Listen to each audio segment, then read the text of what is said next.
안녕하세요. LA의 비트쇼입니다. 미국 소비자 물가지수 발표를 하루 앞두고 시장이 불안한 모습을 보이고 있습니다. 함께 보도록 하겠습니다.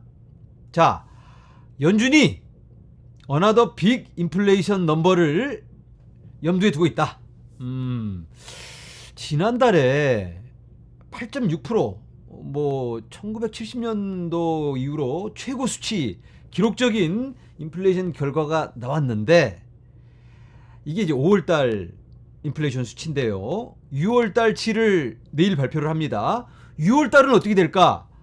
조금 꺾일 걸로 예상이 됐는데, 이번에 오일 값이, 기름값이 워낙 높이 올라가다 보니까 이거보다도 더 높게 예상을 하고 있습니다. 8.8%. 와, 지난달에 8.6%였는데 그것보다도 더 높게 새로운 기록을 갱신하는 분위기인데, 이렇게 되면 이건 경제학자들의 예상치입니다. 근데 이 사람들이 예상을 이렇게 해도 계속 틀려요. 8.3을 예상했는데 8.6이 나오고, 8.1을 예상했는데 8.5가 나오고, 이 친구들이 이거 일부러 좀 낮게 예상을 한 다음에 이거 깜짝 놀라서 가격 떨어뜨리려고 이렇게 하는 건지, 예상을 좀 제대로 못하고 있죠. 실력이 없는 건지 아니면 다른 의도가 있는 건지 모르겠지만, 어쨌든 이번에는 오일값이, 기름값이 워낙 지금 높게 올라가다 보니까 역대 최고, 그러니까 70년대 이후로 또다시 한번 기록 갱신을 하는 게 아닌가, 이런 예상이 되고 있는데, 그런데 코어 인플레이션이라는 게 있습니다. 코어 인플레이션이란 음식과 에너지를 뺀 나머지 항목을 모아서 재는 건데, 음식과 에너지는 너무나 변동이 심하니까 요건 잠깐 빼놓고 나머지 좀 안정적인 핵심적인 것만 따로 재보자. 이제 그게 코어 인플레이션인데, 코어 인플레이션은 꺾이는 걸로 예상이 나오고 있습니다. 전반적으로는 지금 인플레이션이 어느 정도는 꺾여야 되는 건데, 에너지 가격이 갑자기 좀 비정상적으로 이번에 올라가는 바람에 조금 안 좋은 수치가 나오지 않을까, 이렇게 우려가 되고 있습니다. 아무튼 이제 하루 남았으니까 지켜보면서 바래야 되는 거죠. 우리가 이걸 컨트롤할 수는 없는 거니까, 미리 알 수도 없고. 아무튼 조금만 좋게 나와서 좀 시장이 안정을 찾았으면 좋겠다라는 바람을 가져봅니다. 자, 이제는 오랜만에 일론 머스크 얘기를 해보도록 하겠습니다. 일론 머스크가 요즘 계속 화제의 중심에 서 있는데, 트위터를 산다 만다 하면서 지금 계속 실갱이를 벌이고 있죠.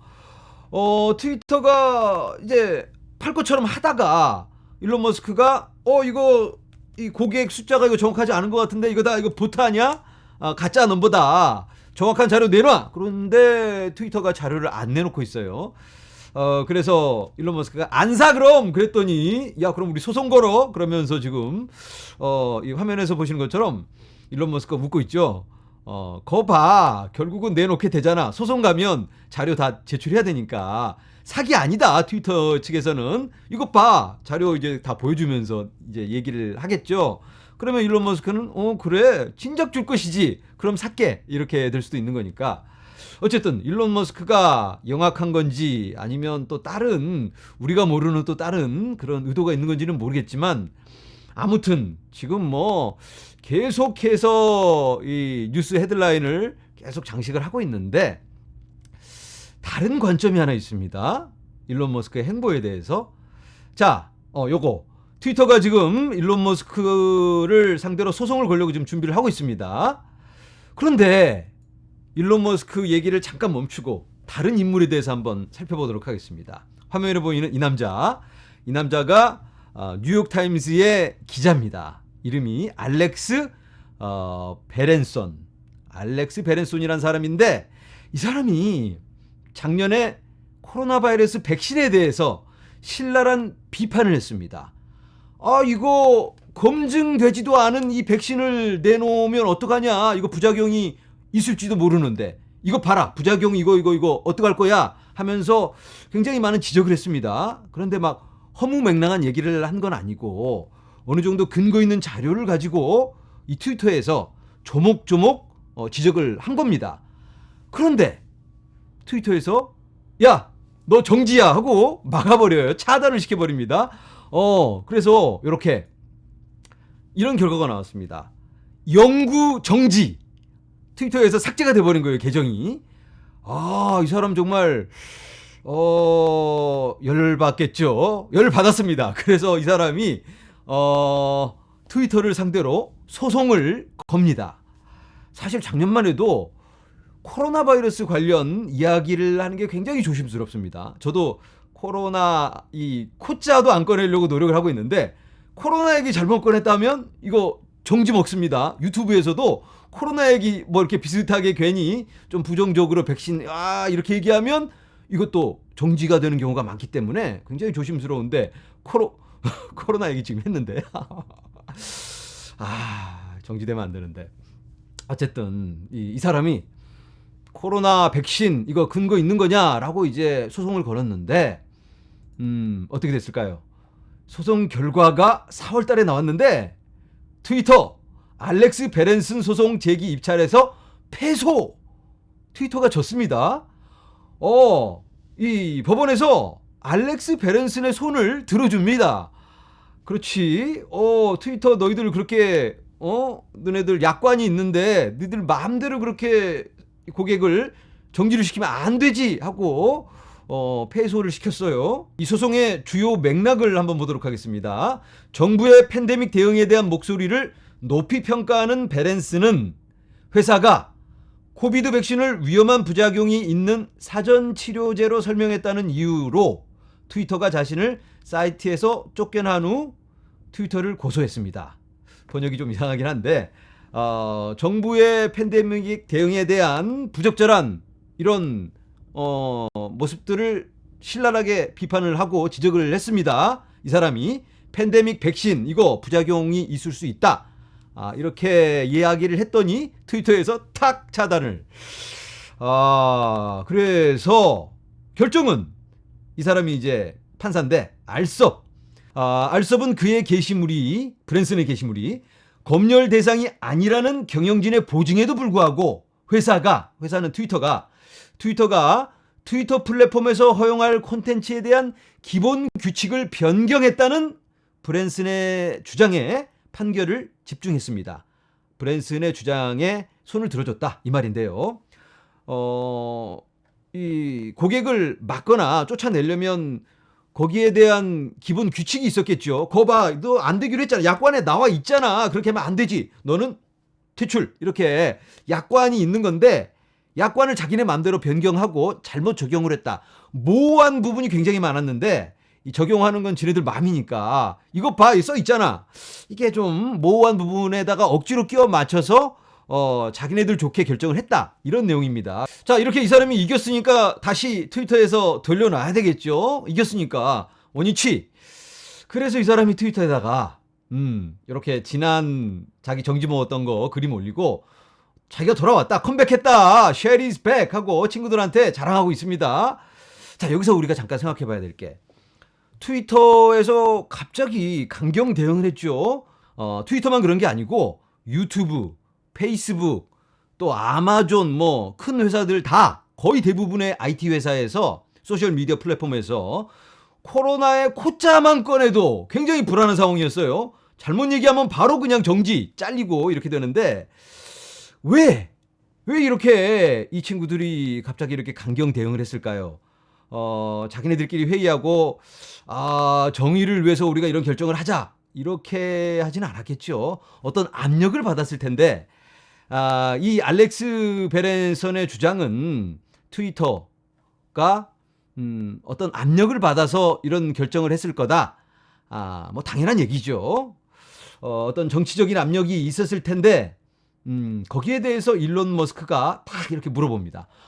요 트윗이 7월 6일입니다. 7월 6일에 올라온 트윗인데 이 트윗에 대해서 일론 머스크가 이렇게 딱 트윗을 다는데 정부로부터 여기 가버먼트 프레셔가 있었다는데 트위터에 대한 그거 좀 얘기 좀 더 해봐. 자세히 뭐라는데 왜 무슨 얘기야 도대체 좀 자세히 좀 설명 좀 해봐 이렇게 물어봅니다. 왜냐하면 일론 머스크는 지금 트위터를 인수해야 되는 상황이니까 이런 정부로부터 압력이 있다면 이거 알아야 되는 거잖아요. 일론 머스크가 언론의 자유를 꿈꾸면서 트위터를 인수하려는 거잖아요. 트위터를 인수해서 누구나 자유롭게 아무런 제재 없이 하고 싶은 말 할 수 있게 해준다라고 하는 그런 취지로 트위터를 인수를 하려는데, 아니 정부에서 이런 압력이 있다면 다시 한번 생각해 봐야 되는 거죠. 그래서 혹시 이 보트는 그냥 핑계일 뿐이고 이 트위터를 인수하고 싶은 마음이 좀 사라져서 한 발 빼는 모습이 아닌가, 이러한 추측도 있습니다. 하지만 여기서 중요한 건 일론 머스크의 의도 이런 것보다는 이러한 어떠한 주체로부터 컨트롤을 당하지 않는 그러한 소셜 미디어가 필요하겠다. 탈중앙화적인 모델이 필요하게 되는 거죠. 탈중앙화하면 사람들이 야, 굳이 탈중앙화가 필요할까? 그렇게 이야기를 많이들 하시는데, 탈중앙화가 모든 거에 적용되는 건 아닙니다. 어떤 건 중앙화된 모델이 훨씬 더 좋고 효율적일 때가 많이 있습니다. 그런데 탈중앙화가 적용되는 부분들은 굉장히 제한적이라고 생각을 하는데, 조금만 다른 관점에서 본다면 적용할 수 있는 분야가 굉장히 많습니다. 파라다임 시프트가 필요하지 않을까, 이런 생각이 드는데요. 앞으로 어떻게 발전해 나갈지 참 기대가 되고 흥미진진하기도 합니다. 자, 어쨌든 이런 탈중앙화 소셜미디어 플랫폼을 개발하고 있는 그런 회사들도 있을까요? 그런 프로젝트 한번 잠깐 볼까요? 폴카닷의 새로운 분산형 소셜미디어 파라체인 프리퀀시를 만나보세요. 탈중앙화 모델입니다. 누구나 자유롭게 어떠한 주체의 컨트롤을 받지 않는 그러한 탈중앙화 모델, 지금은 그렇게 각광을 받고 있지는 않지만 시간이 흘러가면 자연스럽게 이런 탈중앙화 모델 소셜미디어에 대한 수요가 생기지 않을까라는 예상을 해볼 수가 있겠죠. 그리고 올 초에 아베 플랫폼에서 출시된 렌즈 프로토콜, 여기도 역시 웹3 소셜미디어 플랫폼, 이렇게 지속적인 개발이 이루어지고 있습니다. 지금은 소셜미디어 탈중앙화 그게 굳이 필요해? 라는 생각을 가지고는 있지만, 시간이 지나면서 발전하고 진화하면서 또 여기에 대한 수요가 생기면서 더 이 소셜미디어 탈중앙화 모델이 더 자리를 잡고 커져가지 않을까, 이런 예상을 해볼 수가 있겠습니다. 다음 소식입니다. G20 규제기관 2022년 10월 글로벌 암호화 규칙 발표. 요즘 규제에 대한 관심이 뜨거운데요. G20이라면 경제 규모 상위 20개국이 모인 데가 G20인데, 여기 보면 이제 FSB는 규제 기관을 말하는 겁니다. 최근 혼란과 전통적인 금융 시스템과의 상호 연결성 증가를 감안할 때 암호화 시장에 더 관심이 있는 것 같습니다. 암호화폐 규제를 안 할 수가 없죠. 건강한 규제가 이루어져야 하는데 지금은 이 규제의 방향이 나라마다 다르니까 혼선이 많습니다. 이 암호화폐는 어차피 글로벌하게 움직이는 거라 한 나라만 너무 세게 해도 안 되고, 또 특정 나라에서 구멍이 생기면 또 안 되는 거잖아요. 그래서 조율이 필요합니다. 여러 나라들이 모여서 조율을 해서 서로 함께 이걸 구축해 나가야 되는 거죠. 혼자 괜히 앞서 나가다가 시행착오 겪고 그냥 여러 사람 힘들게 하는 나라도 있어요. 참 안타깝죠, 그 나라. 그러면 안 되는데. 어쨌든 모든 G20 국가를 포함한 글로벌 금융규제 기관인 금융안정위원회 FSB 10월 암호화폐와 스테이블 코인에 대한 국제 규정을 제안할 준비를 하고 있습니다. 10월에 어느 정도 가닥이 잡혀서 발표를 하게 되는 거죠. 이렇게 전통적인 금융의 중요한 부분에 파급 효과가 있을 수 있다. 전통 금융과 맞물려서 함께 가야 되는 거죠. 그래야지 기관들이라든지 굵직굵직한 펀드들도 들어와서 편안하게 암호화폐 투자도 공격적으로 할 수가 있게 되겠죠. 네, 영상을 마무리합니다. 지금 미국 소비자 물가지수 발표를 하루 남겨놓고 시장에는 불안감이 감돌고 있습니다. 여러 가지 지정학적 위기, 이러한 부분들도 불안 요소로 작용을 하고 있죠. 그리고 또 여러 가지 알 수 없는 그러한 불안감들, 또 어떤 회사가 또 자빠질까, 또 무슨 악재가 터져 나올까, 나쁜 뉴스들만 또 나올 것 같은 그런 불안감이 생기기도 합니다. 하지만 이 시간도 우리가 이겨나가야 할 투자의 한 과정이 아닐까, 이런 생각이 듭니다. 모두들 힘내시고 함께 헤쳐나가도록 하겠습니다. 오늘은 여기서 인사를 드립니다. 여러분 감사합니다.